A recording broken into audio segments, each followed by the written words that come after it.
श्रापित चूड़ियों का भयानक रहस्य, एक सच्ची घटना का काला सच। जब कायनात हमें चेतावनी देती है तो उसके संकेत इतने सूक्ष्म होते हैं कि वे धीरे धीरे रोंगटे खड़े कर देते हैं। कभी कौवे का कर्कश कांव कांव जो सिर के ऊपर घूमता रहता है, तो कभी बिना वजह बिजली का चमकना, जैसे कोई अदृश्य आंख तुम्हें घूर रही हो। यह कहानी उन अपशकुनों की है जिन्हें नजरअंदाज करने का खामियाजा एक नव विवाहित जोड़े को भुगतना पड़ा। यह एक सच्ची घटना पर आधारित है, जहां एक नई दुल्हन की चूड़ियां उसकी खुशी की दुश्मन बन गई, एक खौफनाक श्राप की जंजीरें बन गईं। राजस्थान के एक कस्बे से आई प्रिया की शादी दिल्ली के अमीर लेकिन और समझदार व्यापारी परिवार में अजय से हुई थी। शादी को अभी 3 महीने ही बीते थे। जिंदगी अच्छी चल रही थी और प्रिया और अजय के सपने रंगीन हो रहे थे। लेकिन तभी एक दिन उसके ससुराल से एक फोन आया, जिसकी आवाज में एक अजीब सी कंपी थी। हेलो जी, पापा जी प्रणाम, आप ठीक हैं? सब ठीक तो है ना? उधर से आवाज आई, बेटी मैं कल दिल्ली आ रहा हूँ, तुम लोगों से मिलने का मन कर रहा था और कुछ पुरानी चीजें लेकर भी आऊंगा, तुम लोगों को सरप्राइज दूंगा।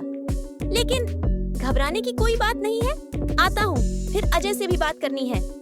हाँ जी आइए, हम इंतजार करेंगे। प्रिया के ससुर हरिशंकर जी ने अपने गांव में सालों से धूल खाती एक लकड़ी का संदूक खोला।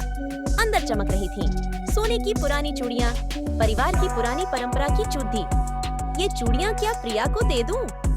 नहीं, ये तो मीरा की है, लेकिन इसको 25 साल हो गए। ऐसा सोचते हुए हरिशंकर जी अंदर अंदर डर भी रहे थे। फिर उसने सोचा कि ये हमारे खानदानी की धरोहर है, नई बहू को पहनानी ही चाहिए, चाहे जो हो जाए। हरिशंकर जी ने फैसला कर लिया।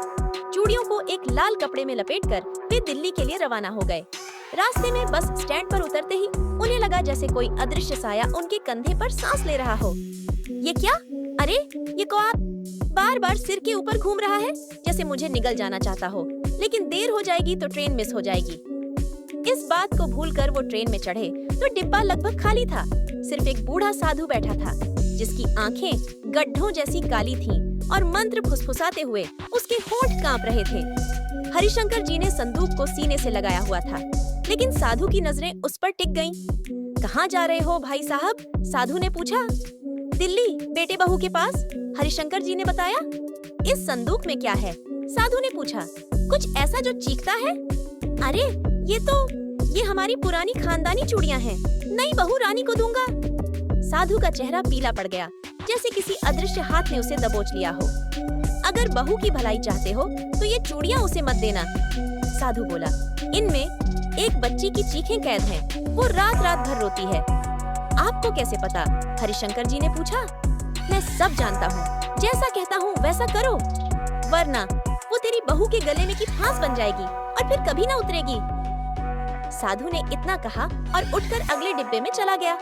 हरिशंकर जी को लगा जैसे वह हवा में विलीन हो गया, जैसे वहाँ कोई था ही नहीं, और ट्रेन की खिड़की से एक ठंडी हवा उनके गले को सहला गई। ये क्या था? कौन था वो? उसने सोचा। लेकिन मैं अपनी परिवार की परंपरा निभाऊंगा, चाहे कुछ हो जाए। दिल्ली पहुंचकर उन्होंने हाल समाचार जानने के बाद प्रिया को चूड़ियां दी। बेटी, ये हमारी खानदानी चूड़ियां हैं, हर नई बहू इन्हें पहनती है। अब तू इस परंपरा को आगे बढ़ाएगी, लेकिन थोड़ा संभाल कर। वाह पापा जी, कितनी खूबसूरत है। ये डिजाइन तो पुराने जमाने का लगता है, जैसे कोई राज छिपा हो। प्रिया ने जैसे ही चूड़ियां छुई, कमरे की लाइट झिलमिलाई और टेबल पर रखा फूलदान गिर गया, जैसे किसी अदृश्य हाथ ने उसे फेंका हो। शीशे में प्रिया की परछाई एक पल के लिए मुस्कुराई, लेकिन प्रिया ने नोटिस नहीं किया। ये क्या? फूलदान कैसे गिर गया? और ये ठंडक कैसे? हवा लग गई होगी। चल पहन ले इन्हें, लेकिन अगर कुछ सुनाई दे तो बता देना। प्रिया ने चूड़ियां पहन ली। उसी शाम ससुर वापस चले गए, लेकिन रात होते ही अंधेरा उतर आया, वो अंधेरा जो दीवारों से रिश्ता हो। रात के 2 बजे प्रिया की नींद टूटी। कमरा बर्फ सा ठंडा था, जैसे कोई कब्रिस्तान की हवा बह रही हो, जबकि बाहर गर्मी थी। चूड़ियां अचानक गर्म हो गईं, जैसे किसी ने उसे आग में तपा दिया हो। ये क्या? कमरे में इतनी ठंड क्यों? और ये चूड़ियां गर्म जल रही हैं। तभी दूर से किसी बच्चे की हंसी की आवाज आई, लेकिन वो हंसी कर्कश थी, जैसे कोई टूटा खिलौना हंस रहा हो। घर में कोई बच्चा तो था नहीं। आवाज करीब आती गई, दीवारों से टकराती और फिर चूड़ियों में गूंजने लगी। प्रिया को लगा भ्रम होगा। साथ वाले कमरे में अजय सो रहा था। कौन हंस रहा है? प्रिया उठो, कोई है यहाँ? क्या लगता है कि कोई मेरे कान में सांस ले रहा है? अजय ने कहा। कुछ नहीं, सपना होगा, सो जाओ। लेकिन खुद उसके चेहरे पर पसीना था। वो भी डर गई थी, फिर भी सोने गई, लेकिन प्रिया को नींद न आई। अगले दिन उसकी पुरानी दोस्त रिया आई मिलने। रिया प्रिया की कॉलेज फ्रेंड थी, जो दिल्ली में ही रहती थी और ज्योतिष और तंत्र मंत्र में रुचि रखती थी, खासकर काले जादू के रहस्यों में। प्रिया, क्या हुआ? तू कैसी लग रही है? आंखों के नीचे काले घेरे, जैसे कोई तुझे रात भर जगाए रखता हो। कुछ हुआ क्या? रिया बोली, कुछ अजीब सा हो रहा है, ये चूड़ियां पहनने के बाद से। रात को हंसी की आवाज आती है, जैसे कोई बच्चा खेलना चाहता हो, लेकिन वो हंसी डरावनी है। रिया ने चूड़ियां देखी, उंगली छूते ही उसे झटका लगा, जैसे बिजली का। वाह, पुरानी लगती है, लेकिन इनमें कुछ ठंडक महसूस हो रही है, जैसे कोई नन्हा साया इन्हें पकड़े हो। मुझे ये श्रापित लग रही है, चल मैं तेरी कुंडली देख लूं। रिया ने फोन पर अपनी ज्योतिष ऐप चेक की। प्रिया, तेरी कुंडली में शनि की दशा है और राहु का साया। ये चूड़ियां मत पहन, कुछ गड़बड़ है। मतलब इन चूतियों का कोई गहरा रहस्य है। रात को अगर कोई हंसी आए तो कान बंद कर लेना और ज्यादा घबराना मत। मुझे लगता है वो बुला रही है, इसलिए इससे दूर रहना। लेकिन प्रिया ने हंस दिया। अरे तू भी ना मुझे डरा रही है, परिवार की खानदानी चूती है और परंपरा है ये। लेकिन उसकी हंसी में एक कंपकंपी थी। वो भी अंदर अंदर डरी हुई थी, लेकिन ऊपर से हौसला दिखा रही थी। फिर उसकी दोस्त वापस चली गई और उस रात प्रिया अकेली थी। अजय ऑफिस से लेट आया था। शाम को रसोई में चाय बनाते हुए प्रिया को लगा जैसे कोई उसके कंधे पर नन्हे नाखूनों से खरोंच रहा हो। मुड़कर देखा तो कोई नहीं, लेकिन चूल्हे पर रखी चाय उबलने लगी बिना गैस ऑन किए। भाप से चेहरे पर लाल निशान बन गए। ये कैसे? ये खुजली, ये कैसी खुजली? उसने सोचा। उसने अजय को कुछ नहीं बताया। अगले दिन सुबह प्रिया बालकनी में खड़ी थी जब अचानक हवा का एक झोंका आया और दरवाजा पटक गया। उसके बाल उलझ गए, जैसे किसी छोटे हाथ ने उन्हें खींच लिया हो। खींचते हुए एक फुसफुसाहट सुनाई दी, खेलो, मेरा साथ दो। प्रिया को लगा भ्रम होगा। फिर शाम को गली के बच्चे प्रिया के घर के बाहर इकट्ठे हो गए खेलते हुए, लेकिन अचानक वे चुप हो गए और घर की तरफ घूरने लगे, आंखें फैली हुई। भाभी, घर में कोई है क्या? हमें वो दिख रही है, छोटी लड़की, बिना आंखों वाली। प्रिया ने झांका तो अंदर सब सामान्य था, लेकिन उसके कान में फिर वही हंसी गूंजी, अब करीब, जैसे सिर के अंदर। रात को बाथरूम में नहाते हुए पानी का रंग लाल हो गया, खून जैसा गाढ़ा, जिसमें छोटे छोटे बाल तैर रहे थे। वह चीखी। अजय दौड़ा आया। क्या हुआ? अजय, पानी, खून, और मुझे लगा कोई मेरे बाल खींच रहा है। देखो ये निशान। उसके सिर पर खून बह रहा था। अजय ने चेक किया, सब ठीक, लेकिन पानी के ड्रेन से एक छोटी चूड़ी निकली।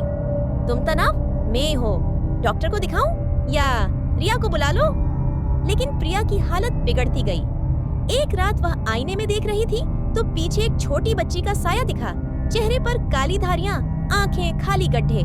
साया ने हाथ बढ़ाया और आईने में प्रिया की परछाई मुस्कुराई। मुड़कर देखा तो कुछ नहीं, लेकिन जब उसने अपनी बांह देखी तो चूड़ियों के नीचे नाखूनों के निशान थे, गहरे, खून रिसते हुए।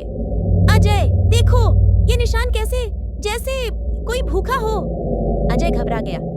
ये शायद खुजली से हुआ हो। लेकिन प्रिया, रिया को बुला लो, वो कुछ जानती और समझती है। और हाँ, चूड़ियां उतार दो। फिर रिया आई तो प्रिया ने सारी बात बताई। रिया ने चूड़ियां छुई, उसे झटका लगा और उसके नाखूनों से खून निकल आया। ये चूड़ियां सामान्य नहीं, मुझे लगता है इनमें कोई पुरानी कहानी है और कोई गहरा रहस्य है इसमें। मुझे इसमें से एक बच्ची की चीख सुनाई दे रही है। अंकल जी से पूछो। अजय ने रिया की सलाह पर हरिशंकर जी को फोन किया। पापा, ये चूड़ियां कैसी हैं? इसका रहस्य क्या है? प्रिया के साथ अजीब घटना हो रहा है, वो रात भर चीखती है। हरिशंकर जी समझ गए और बोले, अरे बेटा, जल्दी गांव आ जाओ, वो चूड़ियां प्रिया से उतारने बोल दो। देर मत करना, वो अभी भी जग रही है। तुम लोग गांव आ जाओ। अजय, प्रिया और रिया गांव पहुंचे। रास्ते में बारिश हो रही थी, काली चिपचिपी, और एक कौवा बार बार कार के आगे आ रहा था, जैसे कुछ कहना चाह रहा हो। चोंच से कांच चोंच मारता। प्रिया हंसने लगी।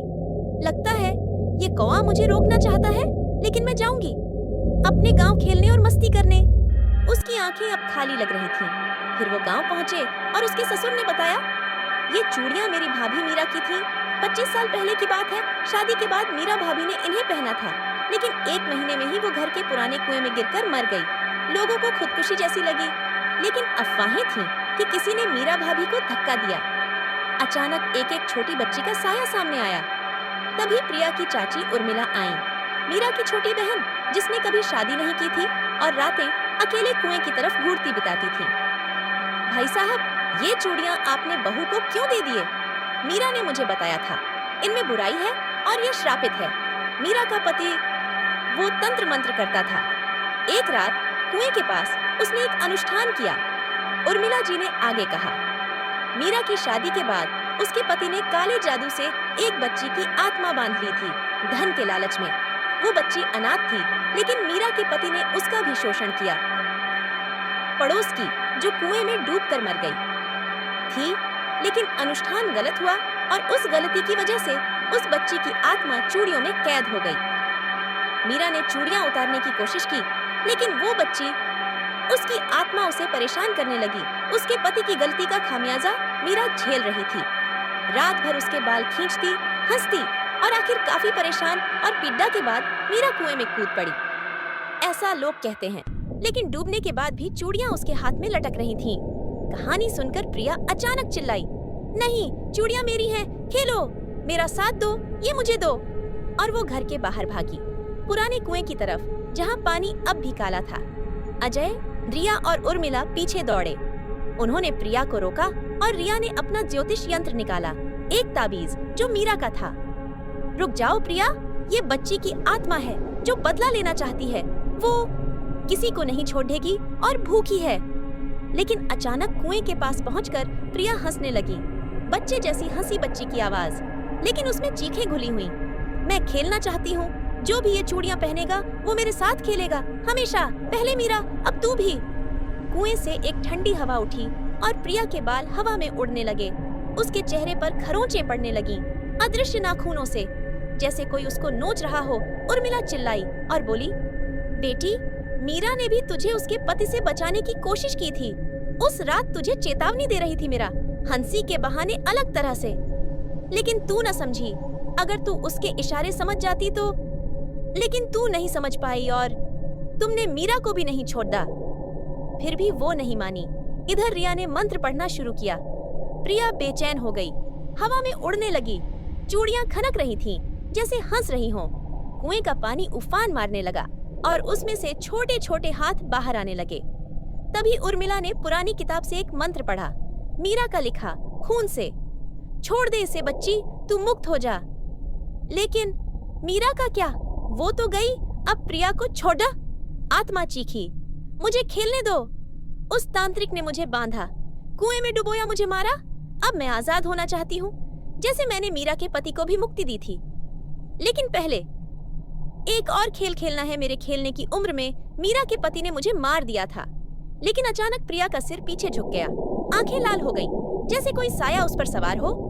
तभी अजय ने दौड़कर मौका देखकर उसके हाथ से चूड़ियां तोड़ी। चूड़ियां टूटते ही उनमें से काला धुआं निकला, एक छोटी बच्ची का साया। ये वही बच्ची थी, कुएं वाली। उसके चेहरे पर खाली आंखें, जो मुस्कुराता हुआ कुएं में समा गया एक झटके में। लेकिन जाते जाते उसने प्रिया के कान में फुसफुसाया, खेल खत्म नहीं, बस शुरू हुआ। प्रिया गिर पड़ी, जैसे उसके शरीर से प्राण निकल गए हों। लेकिन अभी वो सांस ले रही थी।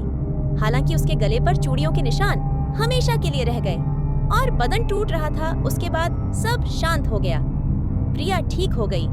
उर्मिला ने कहा, ये आत्मा बदला नहीं चाहती थी, मुक्ति मांग रही थी। मीरा ने भी चूड़ियां बचाने की कोशिश की थी, लेकिन हमने न सुनी। लेकिन आज भी रात को कभी कभी कुएं से एक बच्चे की हंसी सुनाई देती है, अब दर्द भरी, जैसे कोई नया खेल शुरू हो रहा हो। प्रिया अब भी चूड़ियां देखकर कांप जाती है। उसके ससुर ने उन चूतियों को घर के पीछे जमीन में दफना दिया। यह कहानी हमें सिखाती है कि कुछ परंपराएं कब्रों और रहस्यों से निकल आती हैं, जिसका सबको ध्यान रखना चाहिए।